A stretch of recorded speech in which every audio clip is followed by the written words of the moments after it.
Difficulties बहुत ज़्यादा हैं, आसान नहीं है। और 24 आवर्स 24 घंटे डिमांडिंग है। हाँ, आप जो देखते हो टीवी पे अपने कमरे में बैठ के देखते हो तो आपको लगता है कि बहुत आसान होगा, लेकिन है बहुत मुश्किल। आपकी कोई होली, दिवाली, ईद में कोई छुट्टी नहीं होती, तो उस लिहाज से बहुत चैलेंजिंग है। लेकिन चैलेंज नहीं है तो फिर जिंदगी और जीवन के कोई मायने नहीं है ना। तो आज का जो वक्त है वो ये है कि आप क्या अलग देते हो, कितना अलग करते हो। क्योंकि जो नॉर्मल नॉलेज है वो सबके पास होती है। आजकल रेफरेंस है, फ्लैश कर जाती हैं चीज़ें, ट्विटर पे फट से साउंड आएगा, पता चल जाएगा कुछ नया कुछ आया है, आप पढ़ लोगे, ठीक है, इंस्टा और ये तमाम चीज़ें। तो इस प्रोफेशन में अगर पूरी डेडिकेशन नहीं है तो फिर मुझे लगता है बहुत सारी ऑप्शंस और हैं। कॉर्पोरेट कम्युनिकेशंस है, मैनेजमेंट भी आपके इंस्टीट्यूट का एक पार्ट है, वो है। लेकिन अगर ट्रू सेंस में जर्नलिज्म करना है और रिपोर्टर बनना है, एंकर बनना है, तो मुझे लगता है कि अवेयरनेस बहुत ज़्यादा ज़रूरी है। अब तो बहुत ज़्यादा गूगल का ज़माना है, तो अब कोई ऐसा है नहीं कि आपके पास इन्फॉर्मेशन नहीं, इन्फॉर्मेशन के बहुत सारे सोर्सेज हैं, लेकिन पलट के देखना ज़रूरी है।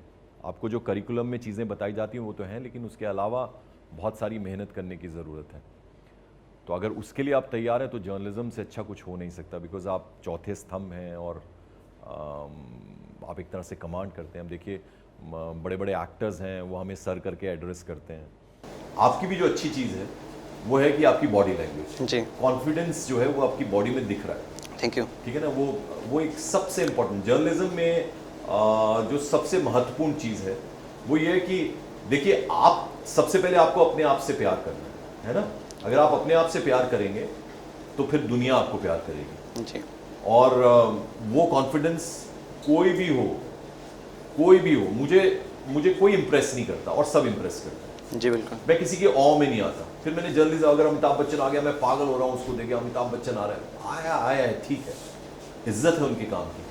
सर, मेरा क्वेश्चन आपसे ये है कि इमोशन को आप उस समय कैसे कंट्रोल करते हैं जिस समय ऐसा होता है कि आप जिस पॉलिटिकल पार्टी को सपोर्ट कर रहे हैं उसके अगेंस्ट कुछ बातें होती हैं। नहीं, अगर आप मेरा पर्सनल ओपिनियन समझ रही हैं, सुनना चाह रही हैं, जैसे मेरा मनीष सिसोदिया क्लास फेलो है, तो मैंने जब अन्ना हज़ारे मूवमेंट चल रहा था तो मैं अन्ना हज़ारे को इंटरव्यू करने गया था रालेगंज सिद्धि, तो मनीष मेरे साथ ही गया था, हम 4 दिन इकट्ठे ही थे। तब कहीं से मुझे नहीं था कि मनीष सिसोदिया एक दिन डिप्टी सीएम बन जाएगा, एजुकेशन मिनिस्टर बन जाएगा। तो जब पता चला कि उन्होंने एक पार्टी फॉर्म किया, लोकपाल लाएंगे, करप्शन के अगेंस्ट खड़े होंगे, तो मैंने उनको वोट दिया। यस, ठीक है। यस, अब जब दोबारा बारी आएगी, अब तो खैर मेरा दिल्ली का वोट नहीं होगा, अब यूपी में आ गया मैं, यस, तो अगर मैं दोबारा जाता तो मैं शायद 5 साल के काम को देख के जाता, यस, है ना, 10 साल के काम को देख के जाता। यस, ठीक है, मैंने मीनाक्षी लेखी को अगर वोट दिया, मान लीजिए मेरी Yes. कॉन्स्टिट्यूंसी से थी, यस, तो मैंने अगर उनको वोट दिया तो मैं अगली बार जब वोट देने जाऊंगा तो ये सोचूंगा कि उनको देना या नहीं देना, समझ रहे हो? तो वो तो आप बंद कमरे में जाके वोट डाल रहे हो, तो आपका कॉन्शियस जो उस वक्त कहेगा वो आप सर, करोगे। उस समय उस कॉन्शियस को तो हम देख रहे हैं, लेकिन जब तक मेरी सिंपैथी जुड़ती नहीं है कि हाँ मैं मतलब उनसे एक वो होती है, मतलब फीलिंग्स जुड़ी होती है, उनसे एक उम्मीदें होती है हर एक पॉलिटिकल पार्टी तो जिसको नई वोट उम्मीद पे करते हैं। खरे उतरे तो आपको 5 साल बाद मौका मिलता है ना, मत दीजिए उनको वोट। यस, भाई क्या होता है, यही तो होता है। यस, क्यों सरकारें बदलती हैं? अगर अच्छा काम किया होता तो कई बार सरकार पलट के आ जाती है। अभी तक पंजाब उत्तराखंड में नहीं हुआ था, लेकिन इस बार हो गया, दोनों बार बीजेपी की गवर्नमेंट आ गई। अब हिमाचल में भी मैं सुन रहा हूँ कि बीजेपी आ रही है।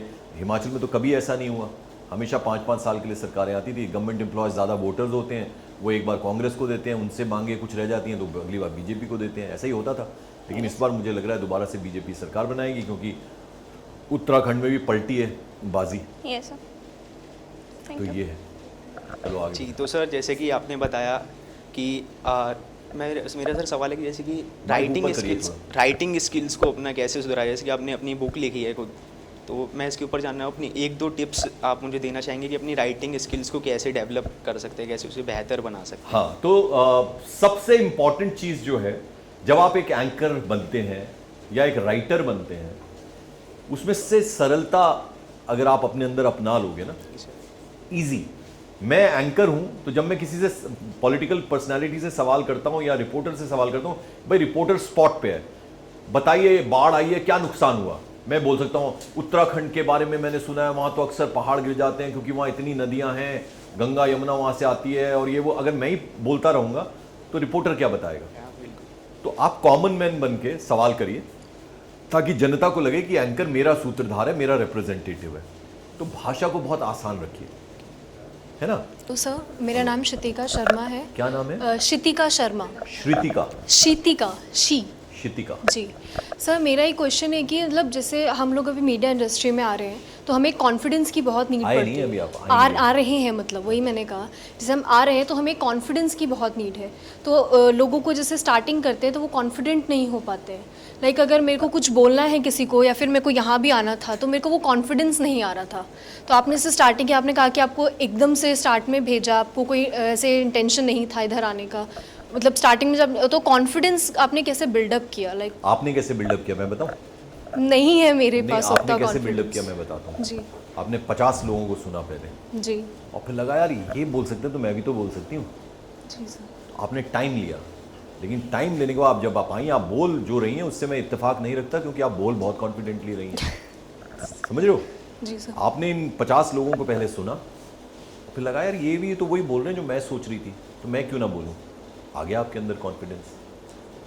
सर क्योंकि जैसे मेरे को कोई क्वेश्चन किसी से भी करना है, लाइक अभी आप इतने पर्सनालिटी इतनी बैठे हैं मेरे सामने, तो मतलब क्वेश्चंस आते हैं दिमाग में पर वो नहीं पूछ पाते हैं, वो नहीं दबाना रहता नहीं है, है, यही वो मैं आपको दब बोल जाते हैं। रहा हूँ। लाइक अगर नहीं। मैं किसी और से भी बात कर रही हूँ तो मैं वो क्वेश्चंस उनसे कर आपकी लूँगी। सहेली है कोई? जी है सहेली? जी। उससे आप हर बात कर लेती हो जी ना? बिल्कुल तो बस सर। उसके अलावा उससे जिस जी। तरीके से बात करती जी, हो जी, जी। उसी तरीके से सबसे बात करना सीखो। सोचो कि मैं किसी सहेली से ही बात कर रही हूँ, किसी दोस्त से ही बात कर रही हूँ, है ना? पापा से जैसे बात करती हो, मम्मी से जैसे बात करती हो। क्योंकि घर में जैसे कई बार सुनने अरे यार घर में तो बहुत बोलता है ये, बाहर आके इसको सांप सूंघ जाता है। एग्जैक्टली ये होता है मेरे तो साथ। मीडिया में नहीं चलेगा ये। जी। आप देखिए, आप आई, आपने बोला तब मुझे लग रहा है हाँ यार इस लड़की के साथ शायद ये प्रॉब्लम हो, लेकिन आपके बोलने में कहीं नहीं झलक रहा। You took your time but when you came as a very confident girl, you know, so I'm okay with the amount of time you took, but when you came here on stage you are sounding confident. आपके शब्दों में मुझे कोई problem नहीं है। मेरा नाम मेघा गुप्ता है। मैंने आपको इंट्रोड्यूस नहीं कराया बिकॉज टाइम नहीं मिला था आज। मैं एक्चुअली एक आर्टिकल लिख रही हूँ सर, हाउ कोविड-19 has revealed the role of journalist in a global level. Because pandemic में सिर्फ 2 प्रोफेशन ही काम कर रही थी, एक मीडिया और एक मेडिकल। नहीं, डॉक्टर्स भी कर रहे थे वही मीडिया एंड पुलिस भी कर मेडिकल रही थी। हाँ जी, पुलिस भी कर रहे थे। बट सारे प्रोफेशंस को उतनी ज़्यादा रिकग्निशन मिली बट मीडिया को नहीं मिला। एंड मीडिया ने जो भी फेस किया है कोविड के पैंडमिक के दौरान, अगर कल को वो सिचुएशन बच्चों के सामने खड़े हो तो वो उसे फेस कैसे करे और वो उस सिचुएशन में अपने आप को ढाल के काम कैसे करें। आप प्लीज़ इसके बारे में थोड़ा बताइए हमें। जब आप इस प्रोफेशन में आ रहे हो ना तो आपकी अपनी लाइफ नहीं है, ये तो आपको मान के चलना है, जैसे कि किसी डॉक्टर की नहीं है। भाई डॉक्टर रात को अगर 10 बजे अपना फ़ोन स्विच ऑफ करके चला जाता है। आजकल डॉक्टर्स के प्राइवेट क्लिनिक्स हैं, वहाँ से बहुत कमाई करते हैं, लेकिन अगर 10 बजे के बाद फ़ोन स्विच ऑफ करके किसी पार्टी में चला जाता है और वहाँ पे उसको फ़ोन आता है और वो नहीं आता, तो फिर उसको डॉक्टरी का प्रोफेशन में होना ही नहीं चाहिए। ठीक है ना? मैं अभी जा रहा हूँ ऑफिस और मेरी शिफ्ट जो है वैसे तो 11:30 बजे तक होगी। अब मैं आज कितनी सुबह से जागा हूँगा, यहाँ भी आना था मुझे, अब मैं चला जाऊँगा, फिर मेरे को एंकरिंग करनी है। हो सकता है रात को डिसाइड हो जाए कि क्वीन एलिजाबेथ को लेके कुछ हो रहा है, वहाँ तो टाइम का भी फ़र्क है ना? तो मैं प्रिपेयर्ड हूँ, कुछ भी हो जाए। ज़्यादा से ज़्यादा 4 बज जाएंगे,